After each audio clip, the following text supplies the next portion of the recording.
Hello, everyone, and welcome to another episode of For What It's Nerd. Today, we're here to discuss Transformers: Rise of the Beast. Now, I'm not a big Transformers fan, I will admit. I've dabbled in Transformers over the years. It's not something that comprises a large part of my personality, but it's an interesting franchise, and I think as kids, a lot of people have had Transformers toys or tangential sort of either like there's Transformers of like Star Wars characters. Transformers is very much part of the kind of growing up cycle, so to speak. It's almost a rite of passage in a sense. And, so when this movie came around and it was kind of essentially a reboot, despite the Bumblebee movie that does sort of link into this and is sort of referenced slightly in this movie, it's essentially a restart, a reboot. And I've got to be honest, I was very interested, especially because when I have dabbled into and first did dabble into in Transformers, then you said Star Wars, Transformers, it was actually around Beast Wars, which Rise of the Beasts obviously is linked to that, dealing with that, certain characters from that. So that was very interesting to go and be able to see. I've got to be honest, the movie was a lot better than I thought it would be. It's a Transformers movie. Now, certain things happen in a Transformers movie. Explosions, big robot fights, obviously, and like a grave world-ending threat that's so huge and fucking astronomical. It's just like, how is that even gonna the stakes are always going to be high, but the actual threat relatively low. So if you go in with that sort of idea, this movie fits into that perfect scheme. I will say it has a lot of heart, though, which I think is a really hard thing to do when a movie is essentially mostly CGI. The two main characters in this movie, Elena and Noah, the human protagonists, were great. Actually, I've got to be honest. And the voice work as well for Mirage, for example, I didn't even realize that was Pete Davidson until I looked it up afterwards. And it was also nice to see Michelle Yeoh as Edge Razor. Is that the name? The bird, basically. The bird transformer. But it was really nice to see these characters. This kind of like part of my childhood that, yeah, I didn't focus on a lot, but it's nice to see, right? It's like reliving a little bit of your childhood, even if you didn't, get really big into it. So it was a really good movie. I think there were parts where you were like, ugh, because like essentially across the movies, there's a lot of times where, and yes, they're robots, and yes, they generally come back anyway, etc., etc.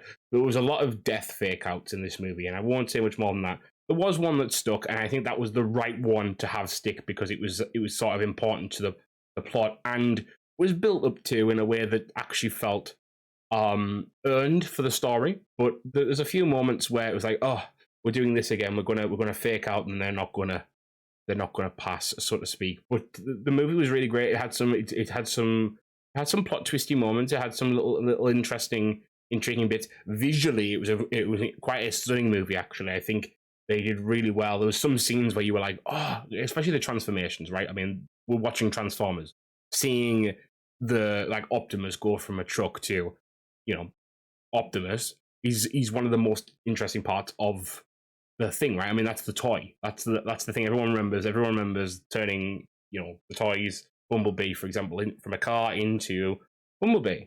And so, I think they did really well visually with this movie. I think the story, it was a simple story. I think anyone could go in there and watch that and not be confused at all, really, unless like you missed a few dialogue lines. But I think you pick it up again anyway. I don't think it's that type of movie.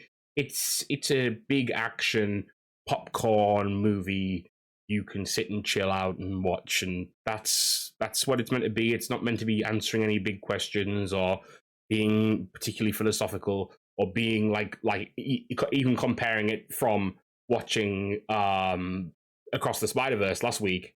That movie's meant to be so many different things and so many like there's so many like in Across the Spider-Verse you could literally pick apart a scene for maybe an hour and not see everything, especially with some of the bigger montage like moments. But this movie doesn't have that. This movie isn't that, and that's not a bad thing, by the way. This isn't me critiquing the movie. This is me saying this movie has a certain level it's appealing to, and it's meant to appeal to more casual people as well as the fans, because this movie is trying to refresh a franchise, and whilst Across the Spider-Verse isn't trying to do that, and so there's a difference there, and it's evident by I went with a few people who, again, like me, they hadn't really invested in Transformers much, but and maybe knew less than me actually, but they came out saying sort of the generally the same thing. Actually, that's probably one of the better movies I've watched in a little bit. So it is good. I do think there's some character development there.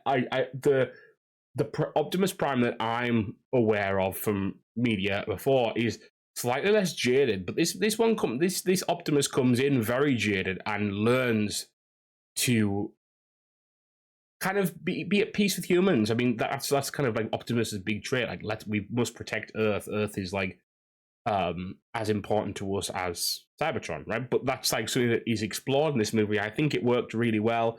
I think the villain was one note because I think they had so many other things to do in this movie. You were setting up, because the real conflict actually is not the big villain. It's essentially about like humans and like Autobots learning how to work together. That's the real antagonist of the movie, so to speak.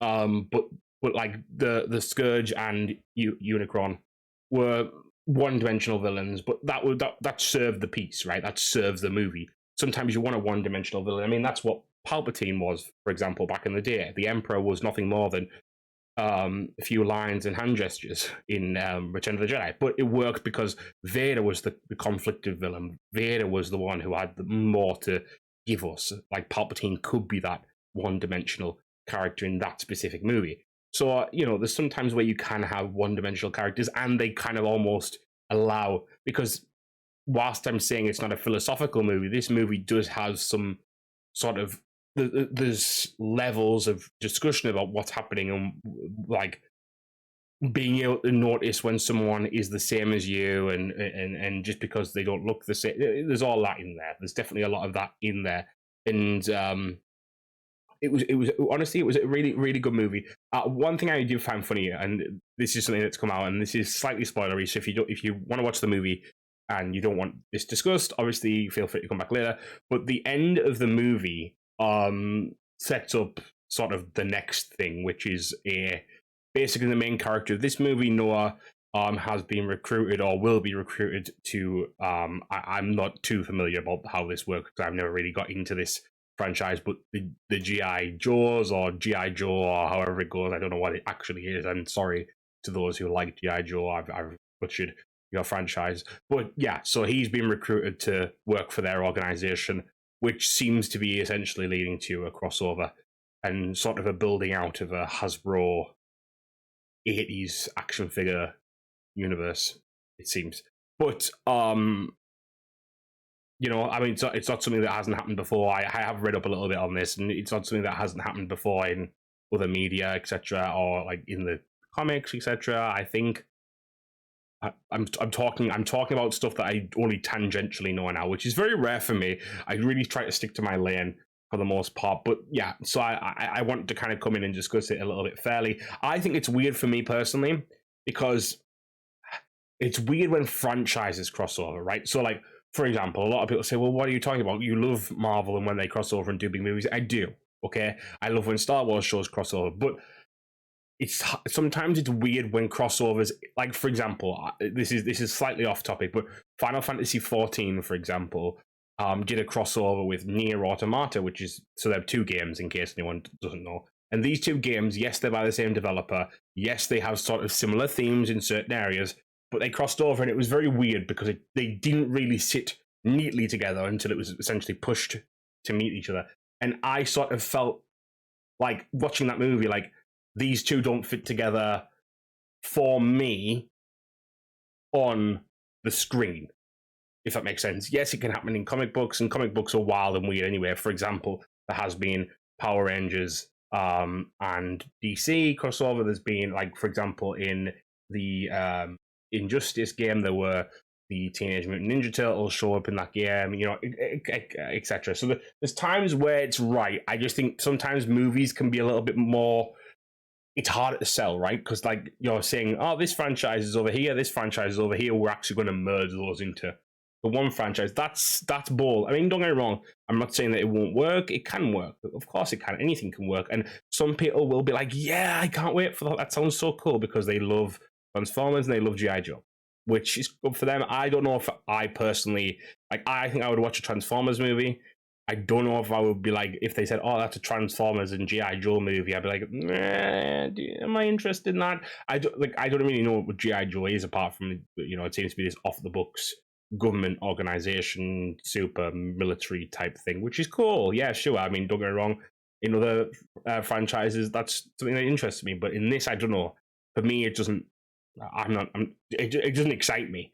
But that's me, and I'm not a big fan of this specific subset of genres, so to speak, and subset of franchises, should I say, and like property, intellectual property. So I may be out of bounds on this one, but overall the movie was great. I know I keep saying that, but I do think it is. I think is it like masterful art? No, but not every movie has to be, and I think the idea that everything has to have a meaning other than like, hey, we enjoyed ourselves at the end of the movie is silly. Like, it doesn't all have to be, even like for example, I had a conversation with someone the other day, and I jokingly said, "Oh, let's not make up the anime is like cultured," and they got really offended. And I was primarily joking, firstly, but like also like I got kind of not shot back at me, but there was a joke back that was like, "Well, Marvel isn't particularly cultured either." And I don't disagree. MCU movies, and there's been a conversation about this for a few years now, but MCU movies are not. They're not peak storytelling. Like, yeah, they have good themes in them, and yes, sometimes they hit the nail on the head with certain, discourse and certain ideas about, like, philosophical things, etc. Yeah, sometimes, but not very rarely. And because I want to see superheroes punch each other, not always. Superheroes do things. I want to see superheroes be cool because, sometimes it's nice just to have baseline interesting things. If you want to watch something more gritty, wait for. Or like even more intellectual, wait for Oppenheimer or something like that, for something that's going to come out that's like a little bit more like that. This isn't that movie. I don't think anyone going into a Transformers movie has ever expected it to be anything more than robots fighting each other, which is essentially the biggest premise of Transformers ever. So, if you're going with that in mind, you're going to come out well in this movie. Yeah, I think I think that's pretty much.